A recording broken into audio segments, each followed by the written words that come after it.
right. Sorry for the extended break there, guys. We had to wait till our 11 to finish his warm-up game. We had to get the maps done. All that shenanigans. But we've done it. And here we are in our second best of 3 here in the RSL round of 32 Group D, spawning in the bottom left-hand corner here on Everdream. It's the yellow Terran player representing Platinum Heroes and also Risen. It's CharactR. And up in the top right-hand corner, the red Zerg player representing the Risen community. It is 11. So looks like it's going to be a 16 pool here for 11. Everything looking normal here from CharactR. Just a little bit of background if you're not familiar with these two players. 11, it looks like, is about a 4K Zerg player, and CharactR is like a 3.8 Terran, so a slight MMR advantage here for 11, but still far, far, far within the bounds of a winnable match. So I think we're in for an entertaining game here. We did the maps. I think the first one, obviously, is going to be here on Everdream. The second one, 11's pick, is going to be Simulacrum. And we will be ending in game number 3 if we go there on Golden Wall. That's right, guys. We're gonna get to see some Golden Wall potentially. The stakes of this match: the winner goes on to the winners match to face Coda to play for the chance to advance first in this group. The loser goes down to the losers match to fight for their life in this tournament against Renegade.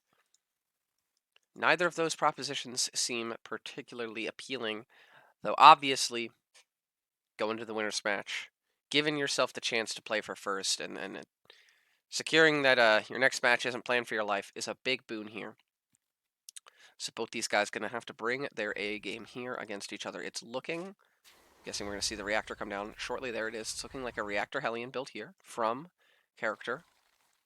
11, staying in gas here. He's banked up more than 100, leading me to believe that there's some kind of a tech-based play here. Typically, if you stay in gas afterwards, you want to do a little something with that. Oh, here come the Lynx. They go to ward away the Reaper. It does not get killed yet, or at all. So it's just going to get zoned away. That's a fast lair here from 11. We're going to have to keep an eye on the gas count here for him. Right now, he's only at 1. If this is something like a 2-base muta play, we're going to be looking for more of these gases to come down very shortly. There's an Evo chamber. And this Reaper is going to get into the main. It's going to scout the lair. That's very important. And it's going to see the gas count, at least in the main, and probably in the natural as well. Ooh, you want to get down there. And I actually don't think it saw... No, I don't think it saw the full gas count there. Ooh, +1 ranged. Okay, so this is probably going to be a Roach Knight. Probably going to be a Roach Knightus. He's on 2 bases, meaning... It's a Zerg on 2 bases. You guys know what that means. There's not really a lot macro-wise you can do. Well, even 2 to 2 bases here in ZVT. But there's a whole heck of a lot you can do aggressive-wise. Now, there's a Viking coming out. If he can clear out these Overlords around the base, that's going to be tremendously important here in defending an attack like this. It's going to allow him to shut down the vision, not let any Nidus's get up. Now, the lair is done. There's no Nidus on the way just yet. He's getting some more Overlords. There's the Nidus. Called it. Called it. I'm so smart. I'm so smart at predicting things that are pretty predictable. But it looks like this Overlord's going to start picking off these. And again, you need a lot of Overlords.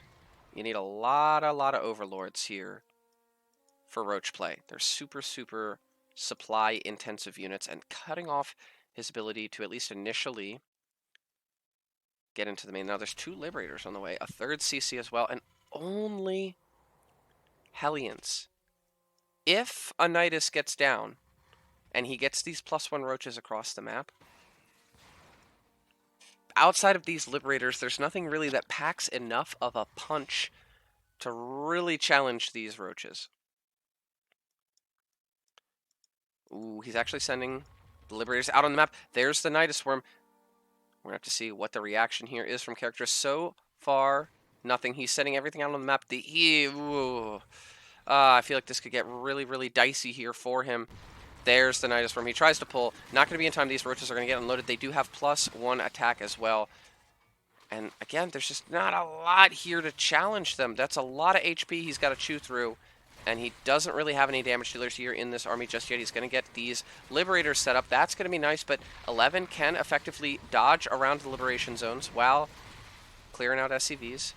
Now, this is going to allow him to take out the Nidus Worm itself, which can stem the tide of units coming into his base. He needs to get started, I think, on a Marauder or something. This is still up, and actually those money shots here from the Roaches are hitting, or from the Hellions are hitting almost all of the Roaches. But 17 SCVs have gone down so far, and counting. And there's too many Roaches here, I think. A lot in the main, a lot in the natural. The ones in the natural are starting to get softened up, but there's really no way for him to stem the tide here. Oh, there's even more Roaches in the Nidus Worm. CharactR caught a little bit unprepared here for this aggression, and he's going to pay a hefty price for it here as his main is being ransacked. All of the production's getting cleared out. He's running across the map with his SCVs and a Liberator, but he's going to get here and find that 11 is more than prepared to deal with this.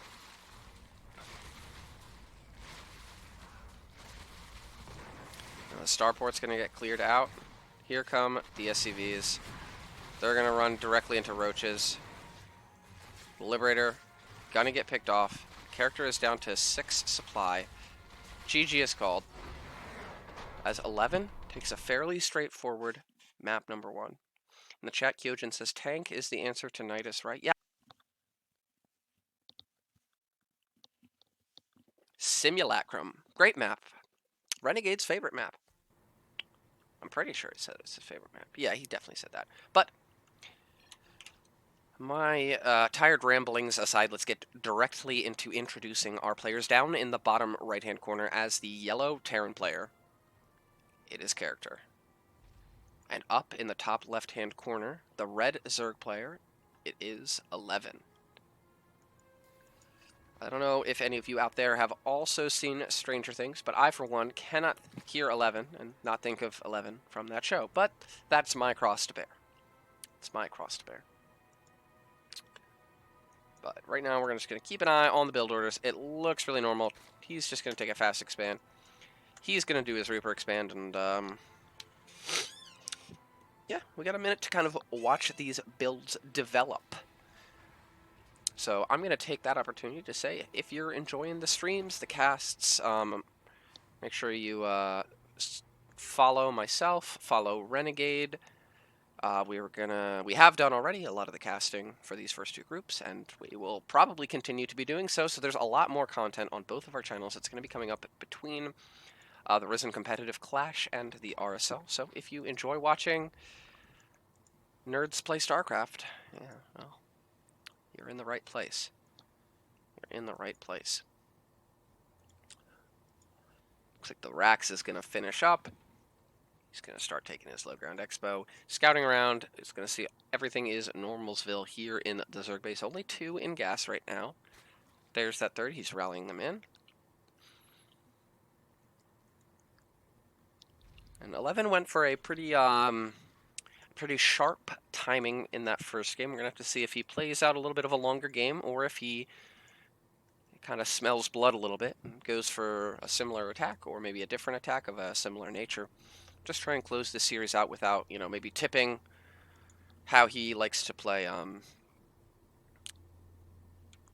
more standard games. Whew. All right. Let's see. Marine. Going to follow it up with the reactor. Bungo Bango. 3rd base is down to 5. A good 3rd base timing there from 11.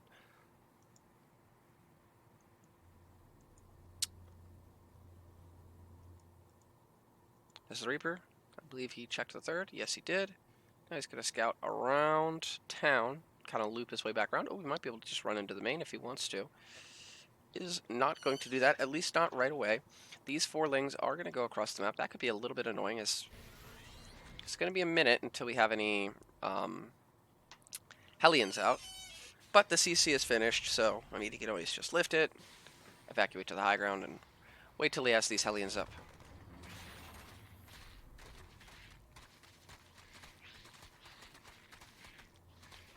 Oh. Oh. Okay, so he's just going to get Reactor Marines, actually. Starport and second barracks coming out. This is... Oh, yeah, he's 2-1-1-ing. Okay, he's 2-1-1-ing. Okay. Classic Terran move. The 2-1-1. Get a quick 16 Marine drop. You want to be hitting around 5 minutes to 5:15. His opening's been a little bit delayed, so it'll probably be towards the latter end of that. But needs to get that, yeah, that stim pack going soon. It is faster than it used to be, so you can afford a little bit of a later tech lab compared to previous patches, but still, you want to get that going. Back on the other side of the map, Ling Speed is about to finish. He's still got 3 in gas, so he's banking up a little bit more. The Baneling Nest is on the way, I like that. And he's starting to get that all-important creep spread pushed on out of there. I do like 11's kind of full map vision of everything character. His side of the map is pretty locked down by the vision, so not a lot's going to get out of this base without 11 seeing it. Now that third base is going to go down, and it's actually going to start to get pressured here, but we might get the SCV. But the Ling's going to get cleared out. He's just going to send a second one out there to finish that building on up. Broom saying, "No, you nerd." Yeah, pretty much. Pretty much. Stim pack now about halfway finished. Looks like he's going to send the first medevac out. Probably wants to wait for both. Kind of the threat of this build is all of those units together, but it's pretty clean play here from 11. He's going to have more than enough units to defend this. His layer's coming up. He's droning up that third. All nice Zerg things. And I think he's got the queen count here to just deflect this initial assault. Oh, no. This could be very bad. He's going to drop in. He can target down that medevac, actually. These Lings are going to kind of spiral around, force that away. More racks being added on here for character. But any illusions that he had of getting damage done with the 16 Marine drop have been shattered. So we really, I feel like, want to see 11 start up his 1-1 here. He doesn't quite have the gas to just yet. He wants to probably start getting gases number 2, 3, and 4 set up shortly. Papa Panda in the chat saying, "Let's go, character." Yeah, I mean, he's still definitely in this game, but signs so far, I think, point to a comfortable position here for the Zerg player. There's the scan. He's going to go in. He's going to almost get a creep turn. We're going to be forced back. Conserving the units, so that's important. He's going to want to make a timing push at this 4th eventually, so every unit he keeps alive is one that only enhances his push forward later. He's taking this upper third. I would have expected him to take the lower one, but I don't know. I don't know, man. He can take whatever third he wants. There's the engineering bay. Probably wants 2 of those. Upgrades are, in fact... Oh, he already has one. Oh, he's way ahead of me. And there's the +1. He's going to start that +2 up shortly. Still waiting on the +1 of 11. There he goes. There's the +1. Carapace. As he gets the gas for it, I expect him to start the melee as well. It's going to be Lingbane Hydra. And here we go. Character's actually pushing out towards the third base. Now there is a nice creep buffer here that's going to allow 11 to kind of bide his time in how and when he wants to take the engagement. Character could siege up on this high ground. That could be a great spot. Actually, 11's going to go in right away. Great splitting there from character. Ooh, he wants to get sieged up soon. There's Hydras and more Banelings on the way. You really got to siege up, character. Ooh, this is a great spot to take the fight, though. That's a choke point. You need to siege up, character. There's the siege up on the ramp. Gonna hold that position very strongly. Ooh, the tanks, though. They're eating all of the tank... the Queens are taking the tank shots. He needs to get those Banelings in now while that's happening. Clears it out. And I think that with the tanks going down, this push from character is deflected. There's more damage getting done in the other base, though. Ooh, this is good damage. 2, 3... Looks like only 3 drones will go down behind this. Character's third has landed. Now, he's not got it fully set up in mining just yet.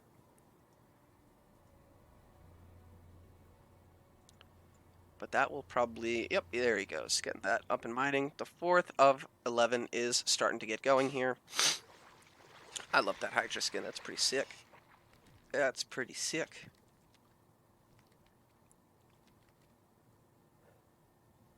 A little bit late on the +1 melee here for 11, but shouldn't be a big deal. Both these players, the Carapace and the +1, finishing at the same time. And then their +1 in armor are going to be similarly timed as well. The Infestation Pit is now on the way. Get him up into that Hive Tech. Character's going to go for a drop to start to try and control the creep, which is growing pretty quickly out on the map. But he's got drops headed in every direction now. It's going to be up to 11 to kind of answer this aggression, see what he can pull off. Ooh, one drop is going to start getting some damage done over at the 3rd. It's going to pull all of 11's forces out of the way, and that's going to allow him to get horrible damage done at this 4th base. 12 drones going down so far. These banelings going to come in. They should be able to clear this out. That gets cleared out. And the attack at the 3rd gets cleared out as well. But 20 drones? That's some great damage here for our Terran player. It's going to knock 11 down to 62 workers.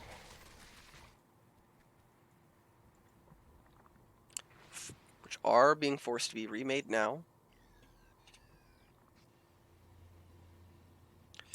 11 is looking pretty good recently. Yeah. I mean, this play looks very solid. Character, though, pushing him to his multitasking limits as he gets a drop into the main, getting more and more and more drones. Might even be able to pick off a Hydra. He's actually going to leave those Marines for dead. Character. That was cold, man. That was cold. Just left him to die. Hive. Grooved spines. And more upgrades on the way. The Hive, and it looks like it's going to be Broodlords first here for 11. Oh, you want to save that tank, character? Oh, he got it. He got it, I think. Yep, he got it. Great play there. And here is the bulk of the force, which now he can push with. The army supply is dead even, which means if he can get a fight here, there's not very many banelings. There are not very many banelings. He doesn't need to split that much, I don't think. 11's going to try and run through this. The tanks aren't sieged, which I think is going to allow him to... Oh, no, he's actually going to get forced back here. Character, siege your tank! Siege the tank! It's going to get sieged. Here we go. It's going to get some great shots in, but there's a lot of Hydras here, and this is the strength of Lingbane Hydra. Those Hydras can add an amount of stability and backline DPS to the army. And 11's going to clear that out, and Character is now kind of put back onto the back foot a little bit as the Hive is finished up. I don't think that Reaper was intentional, and it certainly didn't last long. 4th base almost finished here for Character. The 3-prong drop, yeah. Adrenal now on the way as well, Greater Spire and Ultralisk Cavern. 11's economy is very strong, so he should be able to make all this tech work. And here come the units into the 3rd. That is going to be a shutdown at 3rd base. With this amount of Hydras, he might even be able to get a kill on it. 11 is going for the throat here, though. He wants to end the game now. Character's getting forced back into his natural as the Lings and Hydras are going to begin to engage. Benefax getting shot down. The tank, it will go down as well. I don't know if he has enough units to deal with all of it. Looks like he's going to be able to stabilize, but his 3rd base got pushed back. His 4th is not mining, which means Character's income right now is pretty poor. Only really on these pretty much dried up main and natural. Whereas 11 still has 2 pretty fresh bases that he's mining out. And Character really needs to establish these perimeter bases, the 3rd and the 4th. Once Ultras, Broodlords, those require very specific tech options from the Terran. Right? He needs to get Liberators, he needs to get Thors, Vikings. Those are things that you need money to afford. Marine tank is great, but not once the Hive tech hits the field.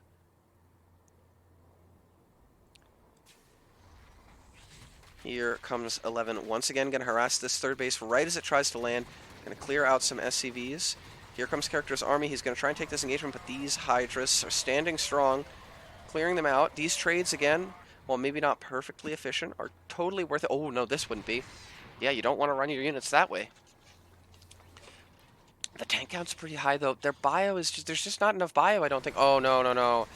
Now there's definitely not enough bio. Only tanks remaining. These Ultralisks are more than beefy enough to get all up on these tanks, and I think if 11 wanted to, if he led with the Ultralisks, he could definitely bust through this army. Oh, here we go. The tanks are going to eat those initial volleys. Or, sorry, the Ultralisks are going to eat the initial volleys from the tanks. He's going to keep going in. Again, that's the power of these Ultralisks. They just don't care. They'll just eat damage. That's going to allow him to bust this tank line. The army supply is plummeting here for CharactR. He's played a good series, but 11 looks like he just had his number a little bit and will be the one that goes on to face Coda in the winner's match. Now, remember, this is just their initial match, and neither of these players are eliminated just yet, meaning we'll have more to come from both these guys as the natural gets ransacked, and 11 looks to march his way into the main, camp the production, and take the dub. GG is called. We have finished.